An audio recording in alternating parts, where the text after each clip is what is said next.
Twice in our generation, the communities of America have learned that they are very much a part of the world when the world is at war.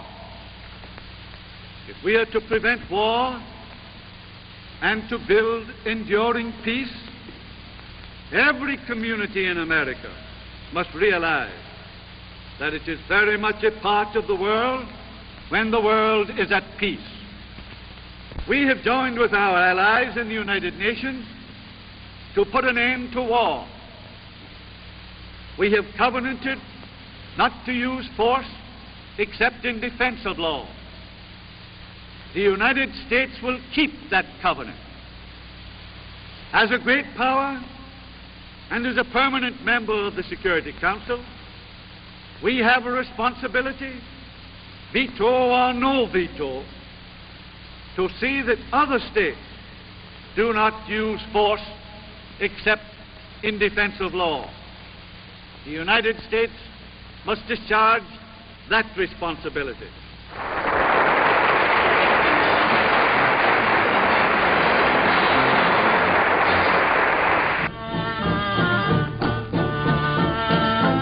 A coalition group of communists, socialists, and cooperative party members demonstrates against the cabinet in Tokyo. Hundreds of thousands of trade unionists turn out in a monster mass protest against Premier Shigeru Yoshida. Calling for his resignation and the overthrow of the government, Communist leader Takuda incites the crowd to further disorder.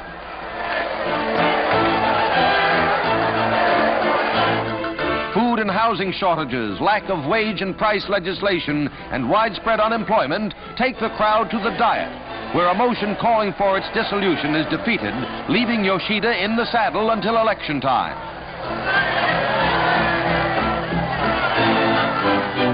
Meanwhile, Allied headquarters must deal with the present cabinet until it is unseated. Since it is becoming increasingly unpopular, it may be that the Yoshida regime will face defeat under the new constitution this year.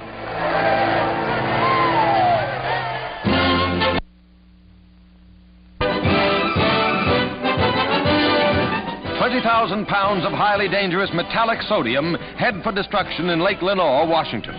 The government surplus chemical ignites and explodes when wet. The alkali lake is devoid of fish and forms an admirable disposal spot.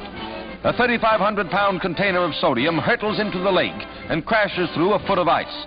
As the water seeps in, smoke rises through a series of muffled explosions.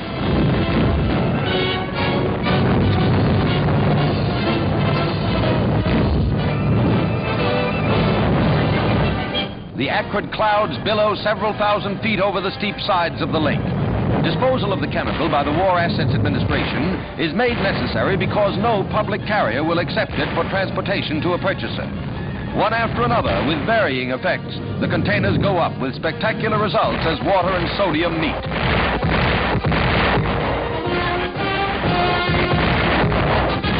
A once lethal war chemical becomes a peacetime pyrotechnic display.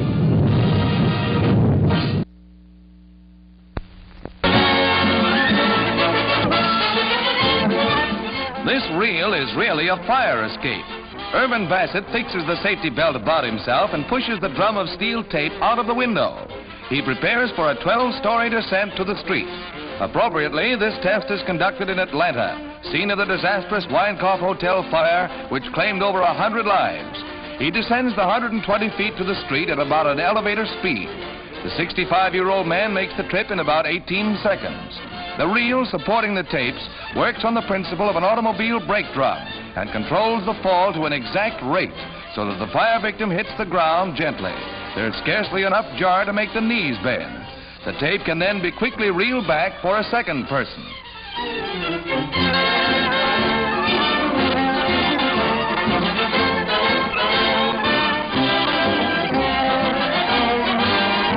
Keen interest has been focused on the invention because of the recent hotel fires and their toll of life. Its inventor plans a portable model weighing less than 10 pounds that can be carried in a suitcase.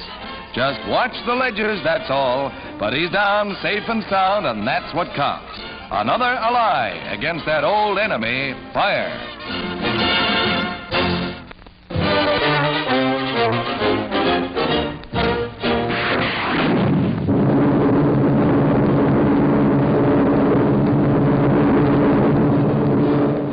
Navy privateer makes a jet-assisted takeoff at the All-American Air Maneuvers at Miami, Florida. Air-minded Americans by the thousands turn out for Dixie's great aviation spectacle. And here's a feature event that evokes memories of old barnstorming days. It's Jess Bristow flying his old Boeing fighter.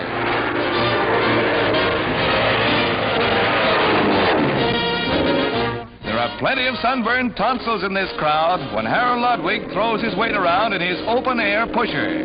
Nice footwork, if you ask me. Gee, Ma, just like a boy.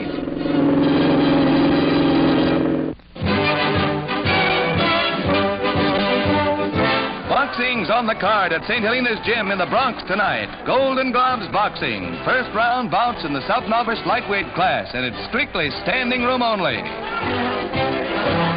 Matteo Strapone takes the measure of Tony Perillo. For the time being, that is. Tony gets in a lick or two and seems to be able to absorb all that Matteo can dish out, which is plenty. But you can't tell about these amateurs. It's nip and tuck, hit or miss. And now it's Tony who finally gets a glove on Matteo's ribs, and that leads to trouble for both fighters. Up they come and at it they go again. But it's about all over for Matteo Strapone.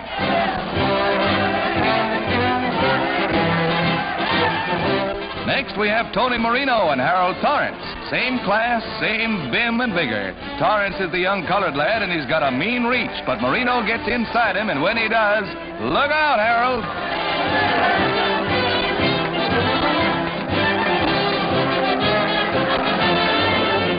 The youngster was game, but he was up against a couple of fists that packed a discouraging wallop, and the ref says, that's all.